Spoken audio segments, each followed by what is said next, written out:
Dear students, आज का video चालू करते हैं। हमारी जो एक्सरसाइज थी शेयर एंड डिविडेंड्स चल रही थी।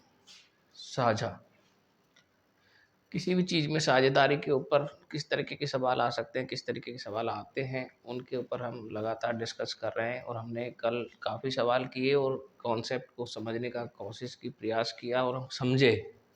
आज जो सवाल चालू कर रहे हैं वो इस तरीके से है। ए और बी दो साझेदार एक व्यापार में, ए है और बी है, दो साझेदार हैं, एक व्यापार में काम करते हैं, 4:5 के रूप में पूंजी को लगाते हैं। 3 महीने के बाद ए भी हट जाता है, यानी ए की पूंजी 3 महीने के लिए रही है। पूंजी का 1/4 भाग तब बी ने अपनी पूंजी का 1/5 वापस ले लिया, ये भी 3 महीने ही रहा है। ठीक है, तो 12 और 15, अब ये कितना कितना अपनी पूंजी का भाग वापस ले लिया। इसने 1/4 ले लिया और इसने 1/5 ले लिया। इस तरीके से अनुपात बनता है हमेशा। इसका अनुपात 5 बनेगा, इसका अनुपात 4। तो ये 5 कितने महीने के लिए रहा है? ये 3 महीने के लिए तो ये रहा था, और 12 महीने का टोटल साल होता है, तो बाकी के 9 महीने के लिए ये रहा। 4 महीने के लिए, 3 महीने के लिए ये रहा था, बाकी के 12 में से 3 गए तो 9 महीने के लिए ये राशि रही है। 9 पंच 45, 9 चौक 36। ये तो इसका है अनुपात, और इसमें ऊपर का 12 और जोड़ दो, ऊपर का इसमें 15 जोड़ दो अपना, 45 और 12 57 हो गया, और ये हो गया 6 5 11 1 51। ठीक है, ये आपका अनुपात ये बना इन दोनों संख्याओं का। ठीक है, यहाँ तक किसी को दिक्कत है तो बता दो। ठीक है, अगर कोई ऐसी संख्या हो जिससे ये कट जाए तो ये छोटा भी हो सकता है। तो देखिए, इन दोनों को अंकों का 5 और 1 6, और 7 और 5 12, 12 में भी 3 का भाग जाता है, 6 में भी जाता है, तो 3 कब से कट जाएगा? 17 3 51, 19 3 57। तो इनका अनुपात ये आया। अब ये कहता है कि जो 12 महीने के बाद कुल 7200 का लाभ हो, तो ए का भाग बताओ। तो अनुपातों का योग कितना हो गया इनका? 19 और 17 कितने होते हैं? 36। 36 इनका टोटल आ गया। ठीक है, अनुपातों का योग 36 आ गया, लेकिन भाग किसका पूछ रहा है? वो ए का। तो ए का भाग पूछ रहा हो तो क्या करेंगे हम? पहले ए की वैल्यू निकालेंगे, यानी 36, ए बराबर कितना है? 7। ये कुल लाभ है। ए बराबर कितना आएगा? 72 में 36 के बाद 2 बार है 200। 200 ए की वैल्यू आई है। ठीक है, तो ये स्मॉल ए की वैल्यू 200 आई है। तो ए का उस साझेदारी में कितना हिस्सा था? ए का उस साझेदारी में कितना हिस्सा था? 19। ठीक है, कितना हिस्सा था? ये रहा ए का हिस्सा और ये रहा बी का हिस्सा, तो 19 ए। तो 19 ए बराबर कितना हो जाएगा? 19 गुणा 200। और ठीक है, 19 गुणा 200 करेंगे तो कितना हो जाएगा? 3800 रुपये ए का लाभ हो गया। इस तरीके के सवालों में मैंने इसलिए ये सवाल दिया है आपको, क्योंकि यहाँ पूंजी है, इसका ये 1/4 दिया था और यह 1/5 दिया है। विद्यार्थी इसको गलत कर देते हैं, समझ नहीं पाते इसको करते कैसे। पहले इसको ऐसे लिखो, और फिर ये जो तिरछा ऐसे होगा, तिरछा गुणा, तो 5 अनुपात इसका बनेगा, 4 इसका बनेगा। ये राशि 3 महीने के लिए रही थी, साल में 12 महीने रहते, 9 महीने के लिए ये राशि रही है। ये भी 3 महीने के लिए पहले रही थी, 9 महीने के लिए 4 की राशि रही। अब ये आ गया इसमें, ये 3 महीने का और ये 9 महीने का, ये पूरा 12 महीने का हो गया। तो 12 महीने का अनुपातों का योग ये आया है, और दोनों का अनुपात ये है। इसका निकालना, इसका निकाल दो, इसका निकालना, इसका निकाल दो। ठीक है, ए की वैल्यू आनी चाहिए बस। अगला सवाल देखेंगे। ए बी और सी में एक व्यापार का लाभ, 3, अब की बार कितने कैंडिडेट? 3 कैंडिडेट है। ए बी और सी में एक व्यापार इस प्रकार बांटा जाता है। किसी व्यापार में 3 साझेदार हैं, ये ए बी और सी। ए बी और सी में एक व्यापार इस प्रकार से बांटा जाता है कि ए के भाग का 3 गुना, बी के भाग का 5 गुना और सी के भाग का 7 गुना बराबर है। तो अंत में तीनों को मिलने वाली लाभ की राशियां ज्ञात करो। तो ये सवाल तो हम कल भी ऐसा कर चुके हैं, फिर भी आप देखना चाहें तो देख सकते हो।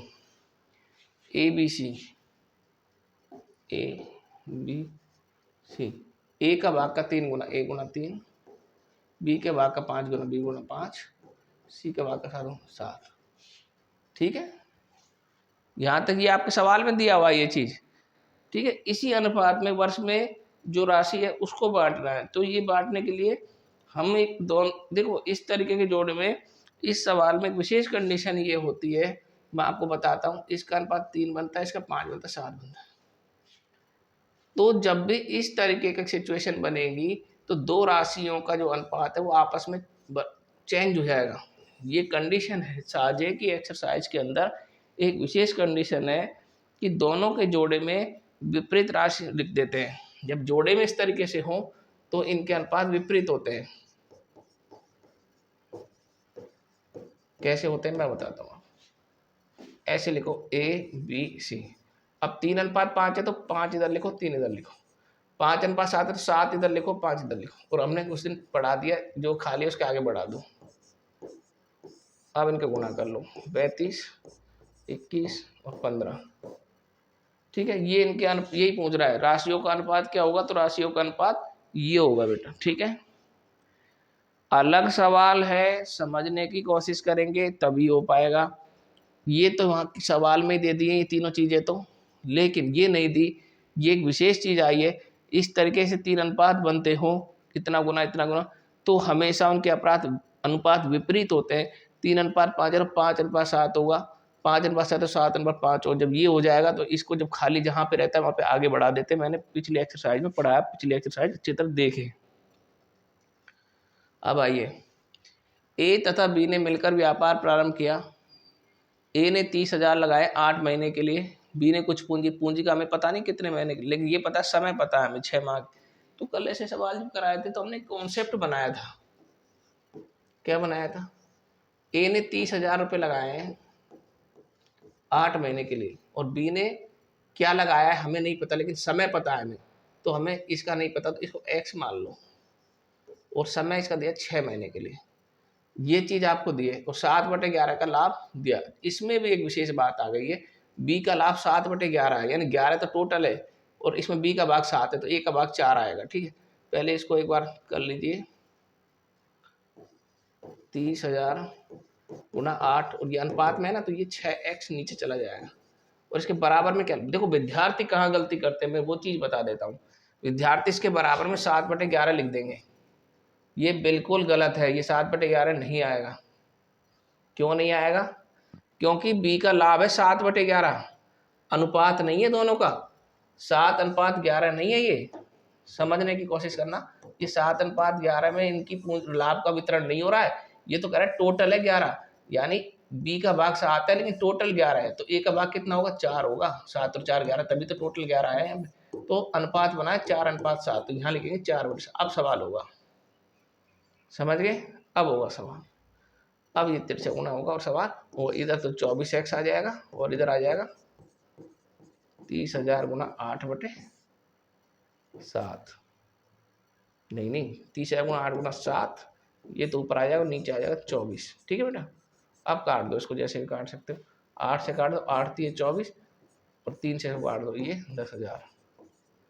ठीक है, 10,000 गुना 7 कर दो, तो आपका आंसर आ गया, समझो। ठीक है, ये सवाल है, बहुत अच्छा सवाल था ये। और इसमें एक विशेष बात थी, जो बात आपको समझ में आ गई होगी तो ये सवाल बहुत इजी हो गया। अगर ये चीज़ समझ में नहीं आती ना, तो आप इसको गलत करते। आगे भी ध्यान रखना, अगर किसी का जो लाभ है वो इस तरीके से दिया हुआ हो, तो ये 7/11 इनका अनुपात नहीं है। इसका अनुपात 7 और इसका अनुपात 11 नहीं है, बल्कि ये कह रहा है कि 11 में से बी का भाग 7 है, यानी टोटल 11 है। तो 11 कब हो सकता है टोटल? ये बी का तो 7 बता दिया, तो 7 में 11 कितने जोड़े? 4 जोड़े, तो 4 भाग ए का है और 7 भाग बी का है। 4 और 7, तो 4/7 यहाँ इसलिए आया, ये नहीं आएगा। बस यही सवाल है।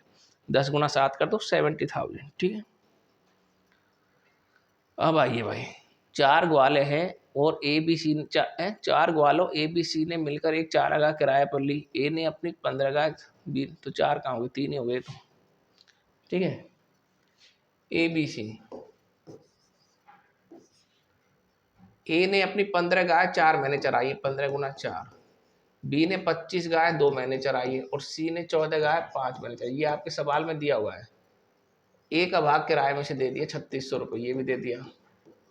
तो ये तो सवाल हो गया, ये तो 60 आ गया, 50 आ गया, 70 आ गया, 0 काट दो।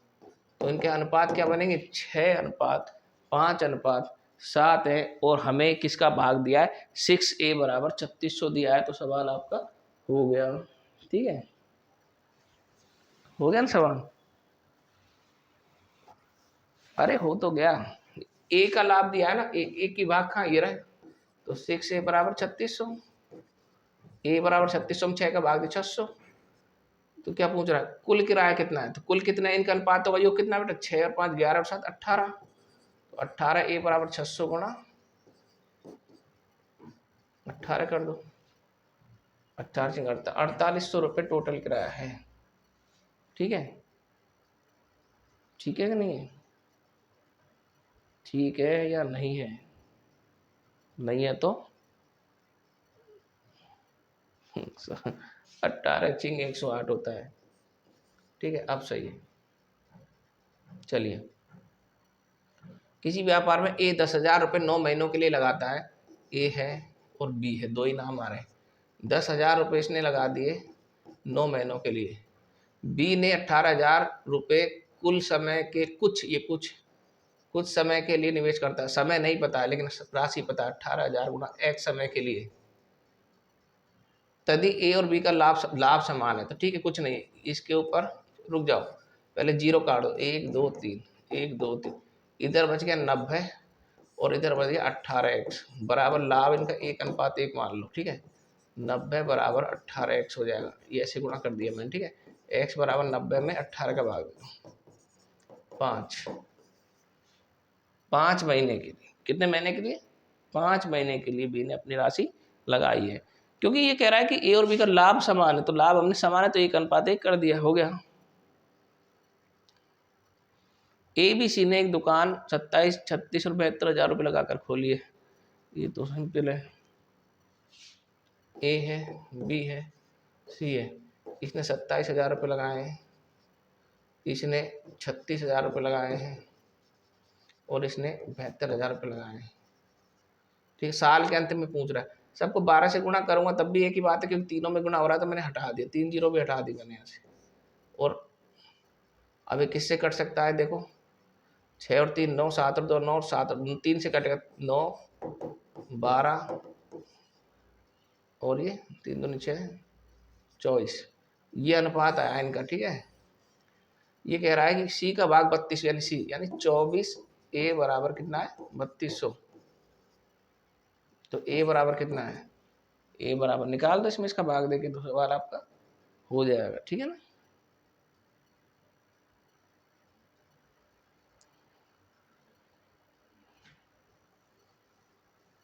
ठीक है, इसको तो कर दोगे आप। 24 ए बराबर 3200। और भी कट रहा है क्या, ये भी देखो 3 से कट रहा था यहाँ पे, 3 3 9, 3 4 12 और 3 8 24, देखो ये कट गया, 3:4:8 आ गया और 8 ए बराबर 3200, ये हमने काटा नहीं और भी कट रहा था ये। ठीक है, ए बराबर कितना आएगा 8 चौक 32, ए बराबर 400, ए की वैल्यू 400 आ गई है। तो कुल लाभ पूछ रहा, कुल लाभ कितना है 3 4 और 8 4 12 और 3 15 है, कुल लाभ है 15 है। ए की वैल्यू हमें पता है 400 गुणा 15 तो 60, 6,000 रुपये इसमें कुल लाभ है। जब एक का दिया हो तो हम कुल लाभ आसानी से निकाल देते हैं। ठीक है, ये कहता है एक व्यापार में 3 बंदे हैं, 2,000 2500 1,000 लगाते हैं, लाभ 1430 होने पर सी को कितनी, कुछ भी नहीं है, ए बी सी, ये 2,000 लगा दिए इसने, इसने 2500 लगा दिए और इसने 1,000 लगा दिए, 2 जीरो 2 जीरो 2 जीरो, 5 दूनी 10 पचम 25 5, ये अनुपात है इनका। ये कह रहा है कुल लाभ हुआ 1430, यानी कि 5 और 4 9 तो 11, 11 ए बराबर है 1430। तो ए बराबर कितना है 1430 बटे 11, 11 कम 11 130 रुपये, ए की वैल्यू 130 है। सी का पूछ रहा है, सी क्या है 2a, 2a बराबर 130 गुणा 2 260 रुपये, सी का भाग कितना बेटा 260 रुपये। बिल्कुल आसान सवाल है, कर दिया हमने, कोई दिक्कत है ही नहीं। आइए थोड़े कठिन सवाल की तरफ चलते हैं। एक्स और वाई एक व्यापार में साझेदार है। दो व्यक्ति हैं जिनके नाम है एक्स और वाई। किसी व्यापार में ये साझेदार के रूप में एक्स पूंजी का 1/3 भाग 9 महीने के लिए लगाता है और वाई अपना 2/5 भाग, वाई लाभ का 2/5 प्राप्त करता है। अच्छा, तो वाई की पूंजी कितनी है वो नहीं पता, ठीक है, कितने महीने के लिए है वो नहीं पता। तो ये सवाल अब फ्रैक्शन के रूप में आया है, और जब फ्रैक्शन के रूप में सवाल आएगा तो ये थोड़ा अलग तरीके से होगा। इस सवाल को मैं अलग से बताऊंगा क्योंकि ये सवाल औरों की तरह नहीं है। पहले एक जैसे सवाल है, थोड़ा घूम रहे हैं, उनको करा देता हूँ, फिर इसको करा देता हूँ। ए, बी और सी में 8600 रुपये इस प्रकार से बांटे गए कि ए का हिस्सा बी के हिस्से का 3/2 गुना, बी का हिस्सा सी के हिस्से का 1 से 3/4 गुना। ए का हिस्सा कितना है 20। बहुत अच्छा सवाल है भाई, ठीक है ना। ए बी सी कहता है 3 जने हैं और इनका अनुपात 3:2, 4:4, 3, 7/4। ये 7/4 के अनुपात में, देखो थोड़ा कंफ्यूज नहीं होना, ये ऐसे दे दिया तो 3/2 का मतलब है 3:2 और 4:4 तो 7/4, इसका मतलब 7:4। पहले तो इनको इस तरीके से लिख लो जैसे मैंने बताया। ये कह रहा है ये 3:2 है और ये 7:4, ये कह रहा है, यही कहा ना इसने, बिल्कुल यही कहा है, बिल्कुल यही कहा है, ठीक है। और मैंने आपको ये बताया है कि ये आगे बढ़ा देते हैं, यहाँ खाली हो तो अब कर दो 21:14:8, ठीक है, किसी संख्या से नहीं करते। तो ए का हिस्सा कितना, ए का हिस्सा कितना है 21 है ना, ए का हिस्सा, ए का हिस्सा 21 है। ए का हिस्सा कितना है, ए का हिस्सा कब निकलेगा जब हमें सबका हिस्सा पता चल जाएगा। तो सबका हिस्सा करने के लिए क्या करें, 21 + 14 + 8 को जोड़ देंगे तो हमें सबका हिस्सा पता चले। 8 × 4 12, 13 के 3, 2 2 43। 43 ए बराबर 8600, ठीक है, यही कुल लाभ है। ए की वैल्यू निकाल लो 43 का, जब 86 में हम 43 का भाग देंगे तो ये 2 बार जाएगा 20। ए की वैल्यू कितनी आएगी बेटा 8600 जब हमने भाग दिया तो कितनी आएगी, ए की वैल्यू कितनी आएगी, भाग दे के बताइए। ए की वैल्यू आएगी 200, ठीक है। जब ए की वैल्यू 200 आ गई हमारे पास, ए बराबर 200, तो हमें क्या पूछ रहा है, ए का हिस्सा, ए का हिस्सा कितना है ये रहा, ठीक है। ए का हिस्सा कितना है तो हम ए के भाग निकाल सकते हैं कि नहीं निकाल सकते। तो ये 21 है, 21 और ए की वैल्यू कितनी है 200, 21 का 2 से गुणा करो, 2 जीरो लगा, ये ए का हिस्सा आ गया, ठीक है, समझ गए। यहाँ पे क्या था 8600 में 43 का भाग देना था, तो ये गया 2 बार और 2 जीरो, तो ये 200 आ गया था, यानी ए की वैल्यू 200 आ गई थी। जब ए की वैल्यू आ गई 200 तो हम इसका निकाल लो, इसका निकाल, किसी का निकाल लो। अब आइए आप 21 जो सवाल है उस पर आ जाइए, ठीक है। एक व्यापार में ए बी सी तीनों साझेदारों को 57,000 रुपये का कुल लाभ हो, लाभ बता दिया उसने आपको, लाभ बताया भाई, ठीक है। ए ने कुल पूंजी का आधा आधे समय के लिए लगाई, कुल पूंजी मान लो 1 था तो उसका पूंजी का आधा कितना हो जाएगा 1/2 हो जाएगा, और आधे ही समय के लिए तो 1/2 समय के लिए। बी ने कुल पूंजी का 1/3, 1/3 समय के लिए तो 1/3, 1/3 गुणा 1/3 हो गया, और वो तीसरे हिस्सेदार ने शेष पूंजी का अपना पूरा हिस्सा पूरे समय के लिए लगाया, तो शेष पूंजी कितनी बच गई, उसकी आधी हो गई, उसकी 1/2 और 1/3, 1/6 में से गया 1/6 भाई पूरे समय के लिए। तो ये क्या आ गया आपका, क्या कहता है ये आगे, ये कहता है आपका तीसरे रिश्तेदार ने शेष पूंजी का अपना पूरा हिस्सा पूरे समय के लिए, तो बी का लाभ में कितना हिस्सा है, ठीक है, तो बी का लाभ में कितना हिस्सा है, चलिए करते हैं।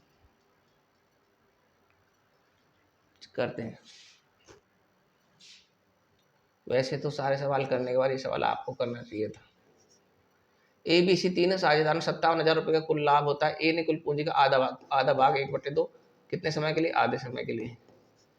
बी ने कुल पूंजी का 1/3 भाग कितने समय के लिए? बी ने कुल पूंजी का 1/3 समय के लिए, तो 1/3। तीसरे हिस्सेदार ने शेष पूंजी का, तो शेष पूंजी कितनी बची? 1/2 गुणा 1/3, तो 1/6 हो गई। 1/6, तो 1/6 कितने समय के लिए लगाइए? पूरे समय के लिए। तो ये इनका अनुपात बन गया। ठीक है, यहां तक किसी को दिक्कत नहीं होगी। सवाल आगे अनुपातों को निकाल दो और बी का हिस्सा उसमें से अलग से आप कैलकुलेट कर सकते हो। अब तो कर ही सकते हो आप। ठीक है, तो इस सवाल को आप करिए आगे। ठीक है, हो जाएगा, कहीं कोई दिक्कत नहीं है। आज की हमारी क्लास शेयर एंड डिविडेंड, हम लगभग सारे सवालों को कर चुके हैं। अगर आपने पिछली क्लास और इस क्लास को अच्छी तरीके से स्टडी किया तो मुझे लगता है कि आप इस एक्सरसाइज के अच्छे अच्छे प्रश्नों को सॉल्व करने में सक्षम होंगे। जब हमारा सेकंड टर्म चलेगा जिसमें हम एडवांस क्वेश्चंस की तरफ, कंपटीशंस में आए हुए क्वेश्चंस की तरफ जाएंगे, उसके लिए आपको इन दोनों मेरे पार्ट्स को सीखना बहुत ज़रूरी है। आशा करता हूँ कि आप लोग बिल्कुल अच्छी तरीके से एक्सरसाइज का अध्ययन करेंगे, जो कठिन सवाल हैं उनकी प्रैक्टिस करेंगे और हम आगे बढ़ते जाएंगे। धन्यवाद।